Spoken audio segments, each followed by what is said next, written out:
Amazing morning, mentors. Discuss po naman natin ngayon ang cash flow quadrant.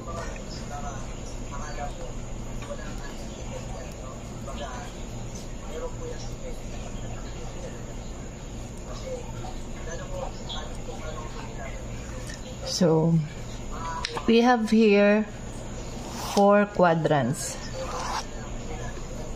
And we call it E, S, B, I.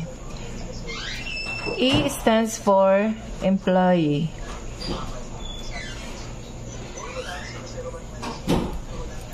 And S stands for self-employed. B stands for business. And I stands for investors or investment.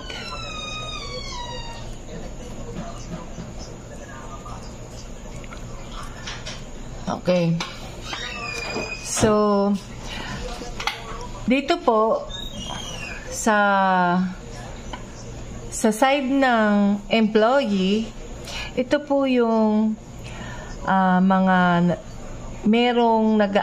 naghahanap ng trabaho, no? Ito yung may mga trabaho na sumisweldo po yan, no? Ng 15 or 30. Sila po yung halimbawa nito ay teacher,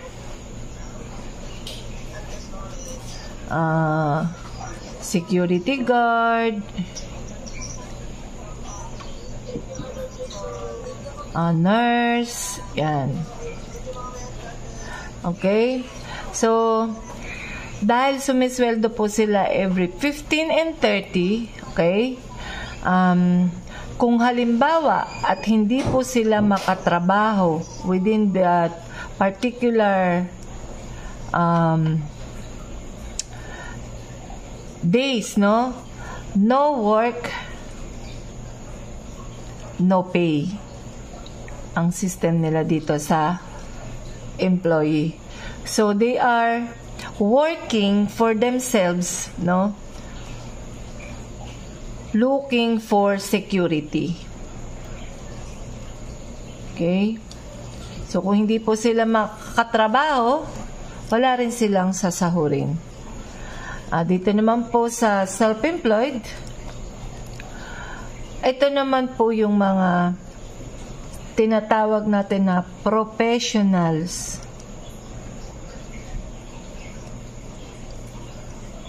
Na working, they are professionals working for their business.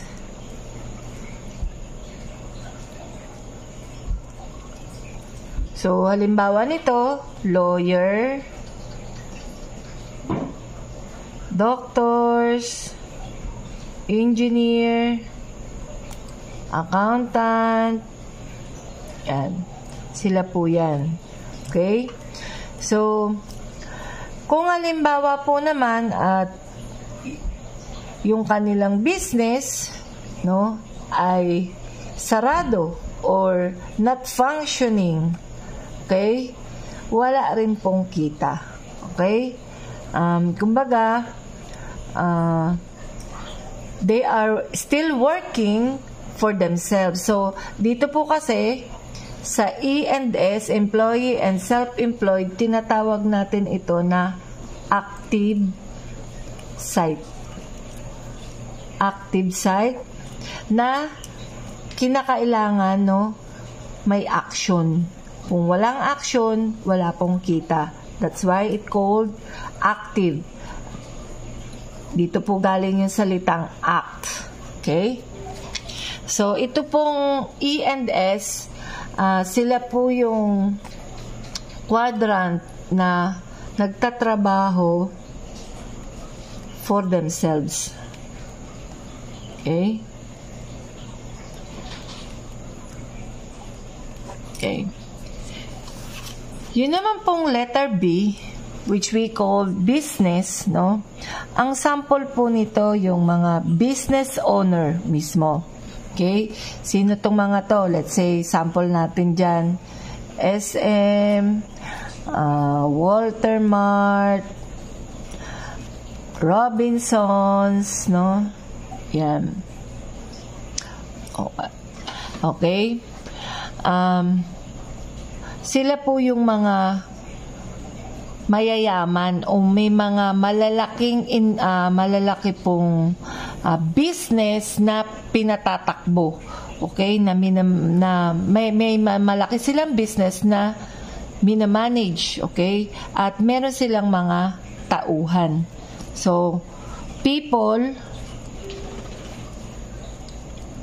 work for them. So, kahit po hindi sila makatrabaho, okay, meron pong mga tauhan, no, na binabayaran sila para magtrabaho sa kanila at makadiretso ang kanilang business. Okay? Dito naman, sa investors, ito yung mga may malalaking tao na nag-i-invest, okay? Let's say, in market, meron ditong investment na malalaking halaga ng pera. Okay? And sa system po ni business and investors or investment, meron silang system na passive. System to have passive. Meaning,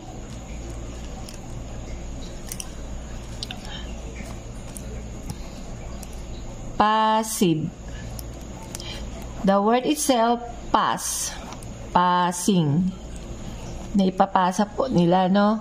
So, dito po, sa site na to, sa quadrant na to, people will work for them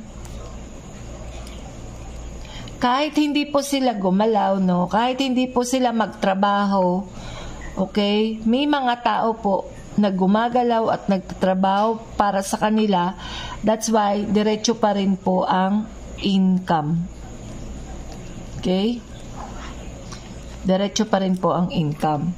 So, yun po ang pagkakaiba ng quadrant ng employee and self-employed dito po sa quadrant ng business and investors. Okay? Kasi ang employee and self-employed, sila po mismo yung kailangang gumalaw, maging active or action, no? Para po kumita sila. So, they work for themselves. Dito naman po sa business and investors, no? Ito po yung may system to have passive kasi kahit hindi sila gumalaw, no? May mga tao na nagtatrabaho at gumagalaw para sa kanila and still diretso po yung kitaan. Ito po yung aking sample ng cash flow quadrant with regards to ESBI. Amazing morning and thank you very much. This is Mentor Tess Gubalya.